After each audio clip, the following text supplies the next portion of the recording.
should stand the other way so that the beach is behind us. The beach. The view. So here we are at our Airbnb, and I know we told you that this next video was going to be Orlando and Vero Beach in Florida. Which the video is almost done, but we're kind of vacation mode, so we thought we might push it a little bit and instead show you our camera kit, because we just like those camera kit videos. And the photography industry as a whole can be a little bit secretive. Like, people don't show you what they're shooting, and I don't think that's necessarily out of a bad place. I think it's just kind of, you know, like, oh, I figured out what works for me. People can go figure out what works for them. It's not my job to show people.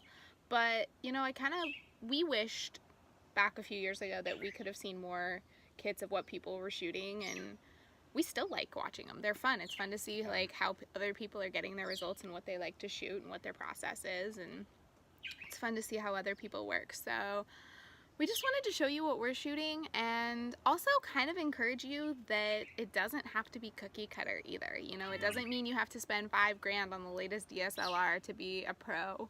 You know, go out there and use your money on some different things, and I guess the bottom line is just find things that make you really excited to go out and shoot. And if that boring DSLR camera isn't getting you all excited to go shoot, then branch out, because there's a lot of cool ways to shoot out there. This cat is so funny. It's just laying there quiet, and then we start recording. We start talking. She starts talking. No, but that is one thing. As we started to get better, we just were like, we had the D4, we had the D3X, which are really nice cameras. Like, they're a reason they're pro They're the top cameras. of the line Nikon. And there's a reason people use them as tools for what they do. They're phenomenal. The D4 is phenomenal. And now they have the D5 and they have the D4S, but the D4 was amazing. So fast. Amazing camera.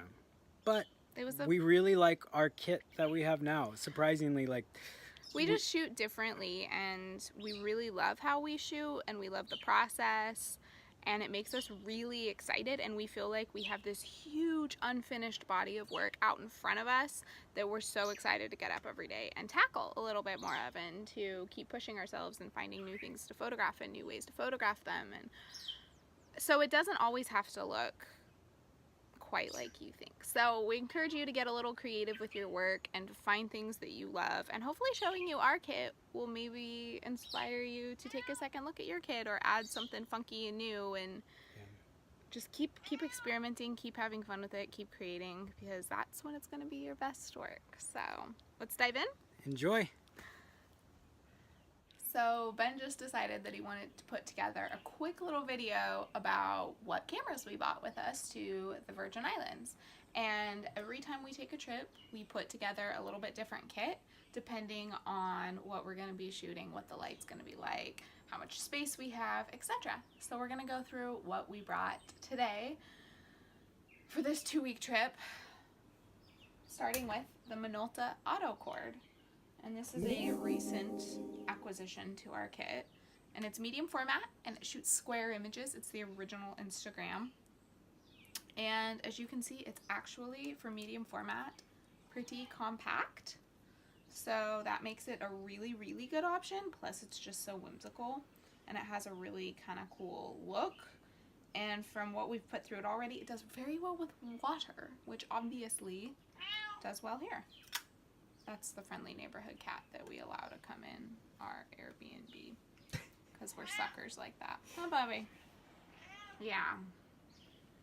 And there's a donkey I can see down there too, but I don't think the camera will be able to pick it up. See that blue shanty? See the donkey below? It's good stuff. Anyway, so this one is a really fun option. But the fastest it goes is a 400th of a second. So in bright light, we got to be a little careful. Next up, camera number 2 is the other medium format, much heavier. So this is our Pentax 645N2. And normally we don't bring this one on trips, but this is what we use to photograph weddings. And we are actually photographing a wedding on St. Thomas here. So that's why we have this guy, and it's just a small destination wedding. So this will be a really good option for capturing all of that. And we really like it. We brought the small lens because, again, it's small. But Yeah, what the lens? 75-8, which is a good mix between, it's not super wide angle, but it's not super telephoto either. So it's a really good option for only having one lens. You know, you can get close enough in on a shot and get enough in it if you're in a tight space indoors, but you can also get enough of a bokeh when you're doing portraits that it's pleasing. So we really like this camera. It does great results. It gives 16 shots a roll, but it was really kind of hard because we left the Pentax 672 home, and we adore that camera for big. We adore that camera. Yeah, it's technically Ben's camera. If there's ever such a thing as one person having something in this marriage, but it's technically Ben's camera. But we really, really love that camera for, I'm just looking out the doors at the ocean going like, that's the kind of shots that we really, really want. This cat's too damn cute. And it rips the shit out of everything, so. But no, that's the kind of camera we would normally bring, but I think just for the portrait element and the extra shots per roll, we opted to go with this guy. Plus, we have 2 of them, and it's slightly less valuable, which for jostling around for a couple of weeks, it felt like the better option. So, but we really love the results on this. All of our wedding stuff's on this. So we're really excited to get some tropical portraits with this guy. Let's stay with the film. Here, actually, let me do this next one. Okay. You can take the camera. Switcheroo. So the You want to sit? So second you're to actually the, in the frame. yeah. So I was gonna say this is actually the second to the last film camera we bought. 4 film cameras. This one is a 35mm, and this we got for free when we went to buy our snorkeling masks to come here, and it is the CNC Seamaster Pro X EX, Pro EX, whatever that means, Pro Extreme. It's a quirky little camera, and It's pretty hefty. it's hefty. Like, show it from the bottom there so you can see how solid. thick it is. It's pretty thick, but Yeah. it floats. It floats. As we found out took yesterday. it snorkeling. It seems to be working, but we actually haven't developed any film out of it, which is a huge no-no. But we're putting Kodak Portrait Gold through it. Not follow our example here. Don't follow our example. Do not take untested cameras. We've shot enough cameras. I trust my abilities to think like, I'm pretty sure this camera is working. I'm not going to open it. Because we have a roll in there. But we'll show you We our took it rolls of yesterday film. with us just in case we wanted to shoot a couple, and we shot 26 exposures. Yeah. So it's got some manual controls here, and I'm not going to give you a full camera tutorial, but there was a reason we brought this instead of buying a disposable camera that you've seen us use in other things. Instagram, we've used those Fuji disposable underwater cameras. This one has the flash, and we just wanted to try it. It has a flash, and it's a little bit less than the landfill when we're done using it, you know, so that is important. Let me grab the second to, or the last, also a 35 I should do millimeter. this one because it's my baby. This is camera. Joella's baby. I should be doing this. She should be doing it. And this is actually her one. Mine has the grip, if you've noticed in any videos, I don't know. But this is hers. It's the Nikon F100. And we can't speak highly enough about these little cameras. And they're still right around, as of today, 2018, June 2018, still right around $200 on eBay and Amazon. I'm getting the trend that they're going up, though, so hop on that. Yeah, and this I'm one tempted doesn't have to, any like, film we're on not it. really hoarders, but I'm totally tempted to buy a couple backups on this guy because I like it that much. We have 2 of them, and we have 2 of some of these cameras for when we're shooting weddings or commissioned gigs, which is when we're both shooting full time. shooting at the same time, full time. Otherwise, we only take one with us, so that's why we only have one of these and one of these. And the Pentax 672 we only have one of, and that was what Joella was alluding to, that it's more valuable to us that way because we only have the one of it. But yes, this shoots up to 1/8,000th of a second, which means we can shoot that 2.0 wide open aperture, shallow, depth of field for you photogs, shots, beautiful bokeh in the bright daylight.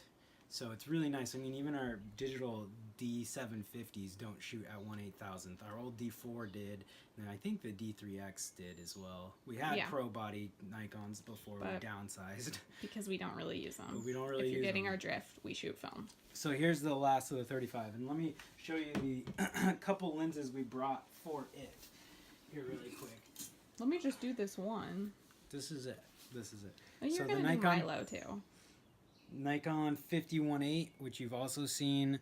This is a great, inexpensive lens, under $200. It's still on the side there. Yeah.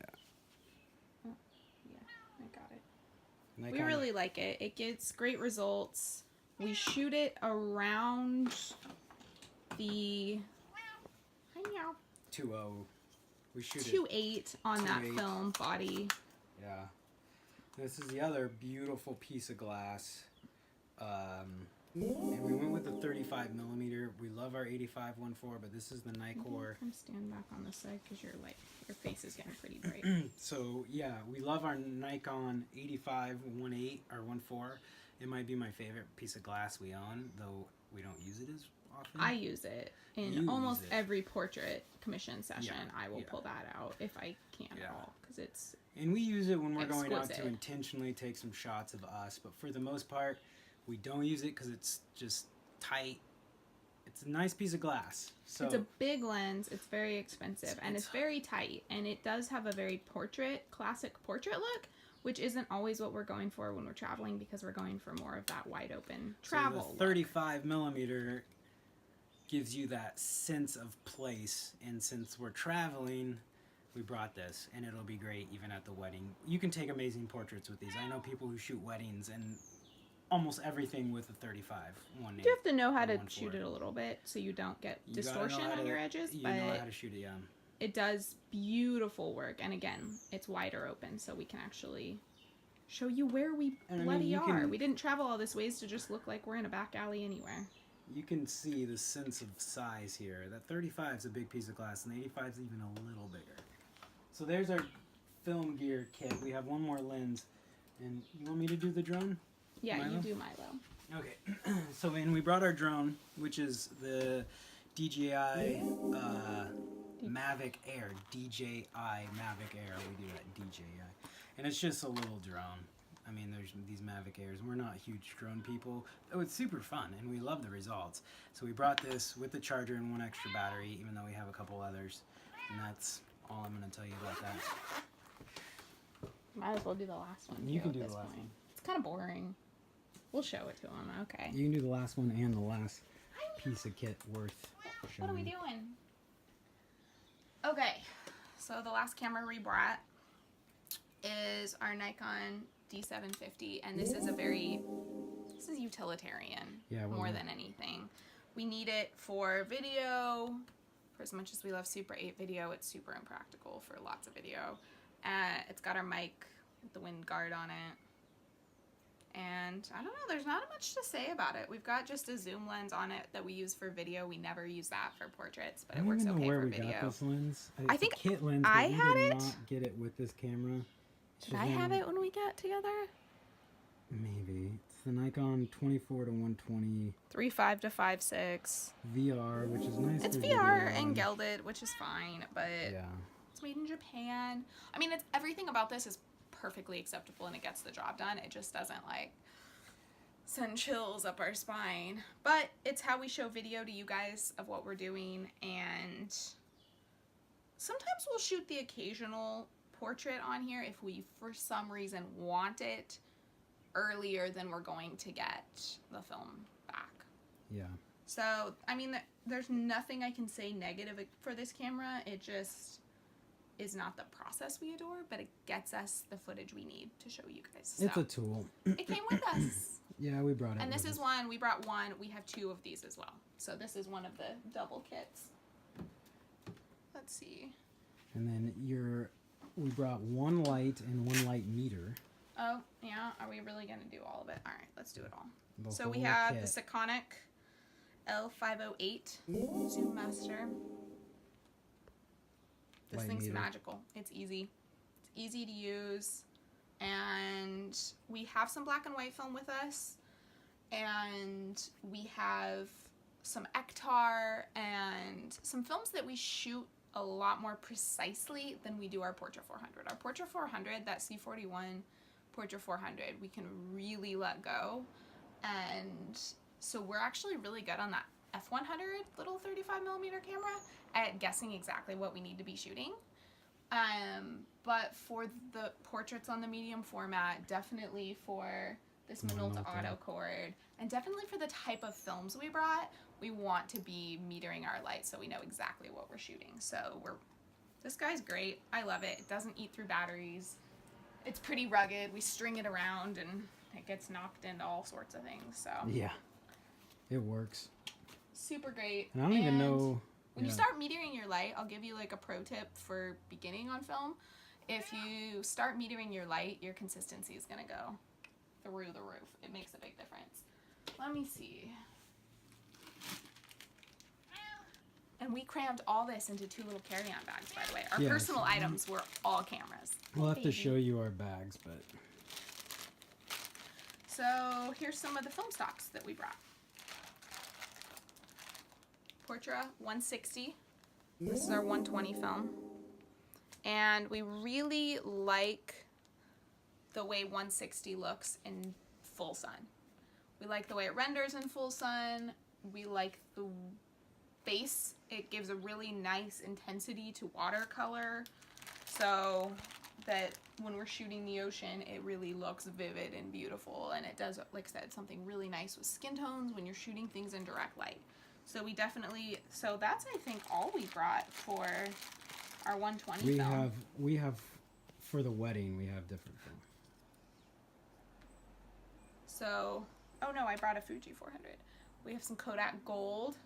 We haven't shot this stuff in a while, but we just figured with island life and having something that's warm and slightly nostalgic looking, that we would really like the feel. Like if you're shooting 35 and you want to feel anyway, this film stock for this situation we're pretty excited about.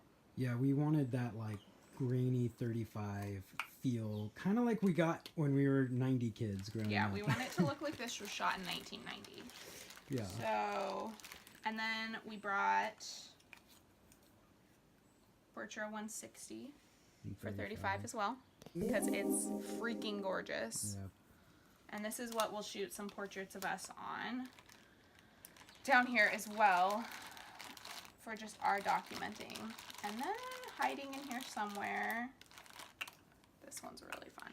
It's a little finicky depending on how okay you are letting skin tones kind of vary over film stocks. Because it has a red base, skin tones are definitely going to look different, but it does really well with water. So typically the Fujis do really well with blue and greens, but they're very pastel. This does really well with blue, but it's very, very vivid. So this is the Ektar 100. And we'll be shooting this at box speed here, so we won't be overexposing it as much as we do our Portra 400. And then the last one, hiding down at the bottom. And this is again not for our wedding stock. This is just for our personal work while we're here. We did bring a roll of Fuji Pro 400H, and this film, I kind of have a love-hate relationship with this film because it's so freaking trendy. Everybody pairs this with the Contax 645 and it's like the look, and I'm not really the trends person. I kind of try to do my own thing, but I have to say this film does give some gorgeous results, and it can handle a ton of light. Like, it is a light hungry film, which not today, but normally full sun in the islands, this is going to render some really cool results. And this is just going to have that classic film look where it's somehow super bright, but all the skin tone detail and everything is still there. So we definitely threw in a roll of this, and because honestly those results are just too good to argue with, so I made sure I couldn't leave that behind.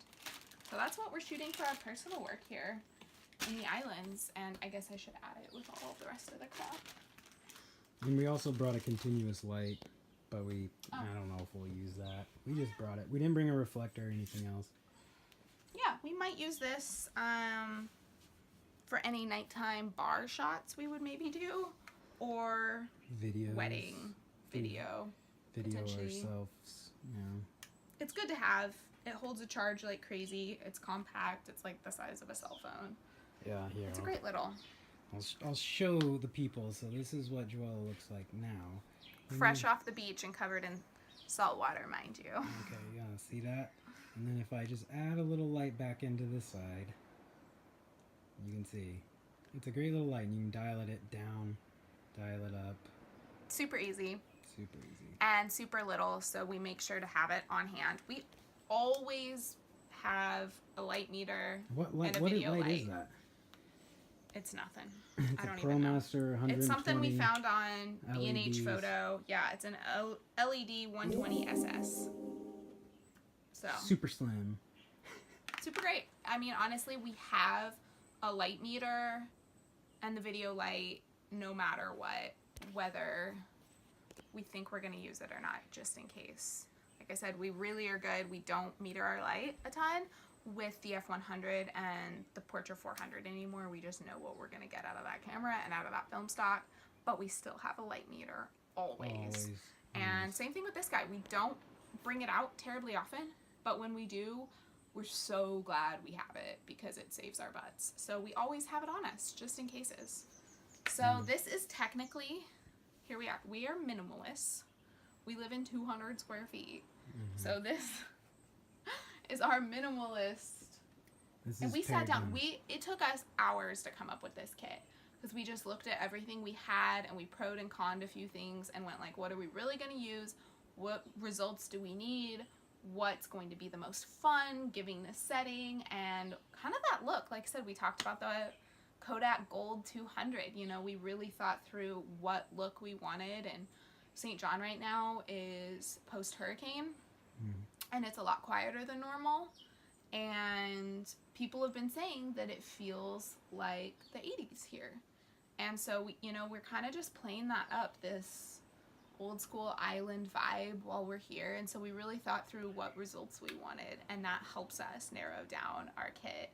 But yeah, this is what we ended up with for this trip. But for 2 people, that's pretty good. And we got all that. I think if I were going to bring only 2 cameras out of all of this, which is impractical because we have to have the video, but well, if I were going to bring only 2, I think it would be my F100 and the Minolta auto cord. Yeah. Yeah, the underwater camera is going to be... Oh, I neglected to mention the underwater has a 35-35. Did we say that? No, I don't think so. It is a fixed lens. It's a pretty good lens. It's not bad. It's made in Japan. It should be good glass. We have not used it. It's really hard to find info on that sucker, so we freaking have no idea. Yeah. It could be magic, or it could be a complete dud. We're risking it. But yeah, honestly, we could have got away with the F100 and the Minolta auto as of cord. right now, the only photo that I swear it better give us is yesterday we were snorkeling. The sun was out. It was sandy bottom. We were not on over the reef anymore. And the reflection of the light onto our skin, we took a photo of that. And that's one that I'm like, that camera better got that one because that was gorgeous. So the rest of them, take it or leave it. But honestly, that underwater camera's not hard to beat. So we'll see. No, should be. I don't know. We'll see. Because it's hard to focus because you do have to focus. And we should do a review on that because there's We should do a review when we get it back and just see. We couldn't find anything on it. I found the manual, surprisingly. I don't know what you're trying to do here. But I'm going to say the other thing is this iPhone 3. iPhone 3S, whatever this is. This is our... iPhone 7. We're using it, iPhone 7. We use it to do videos, just, minimalist kit. We didn't bring the 750, so we just shoot videos on this. And honestly, for YouTube, it's great. And it's great because you always have it on you, too. And it can get you into moments where whipping out a full DSLR is a little awkward, where pulling out a phone is socially acceptable. Socially acceptable. So it does, and we can't really say enough about the quality of the iPhones. They really, I don't know. I could almost do without a digital camera and just shoot with my iPhone or my film cameras. So it kind of satisfies that digital side for me personally. But it's really nice to have the quality in our pockets these days and the convenience as well. Yeah. So. And I will say we got all that. Some of it, like the drone and the industrial little water camera we just threw in our carry-ons. But in the Ona bag and the, hey kitty, Domke bag. That donkey bag is 100 years old. I've had this Domke bag for a long time. You've had that Ona bag like 6 years now too. Yeah, I guess we've been together that long. I have had it that long. All right, so this is us from our Airbnb. I'll get some B-roll of these cameras to edit in there for you guys to gawk over, but This is what we brought. This is St. our John. island kit. This is our Island St. kit. John kit. Thanks guys for watching. Yeah. So that's our kit. That's our Virgin Island kit. yeah, that's what we It's have an right now on ever-changing St. John. Yeah, and like, subscribe, give us a thumbs up, comment. We want to hear about you. We love photography, but we're new at these YouTube things, so we'd really appreciate feedback and positivity Likes. and a Subscribe. community. Like, Please go tell someone else Yeah. that you think might like it. And yeah, we do. We love photography and we love travel, and we want you to love taking Yeah. pictures and love traveling too. So let us know what you think. What kit would you have brought? What camera Yeah. would you bring? And what camera videos would you maybe want to see in the future when we do these travels? So yeah, we're probably going to have feedback, to do... community, chat. We like it. I'm sure you're going to ask us what we left behind, and maybe we'll do a video of some of our other kits as we Maybe move. we'll do that when we clean the Airstream, because we have to rearrange because we keep adding cameras and I have nowhere to put them. All right, well, Thanks see you again guys for next watching. time.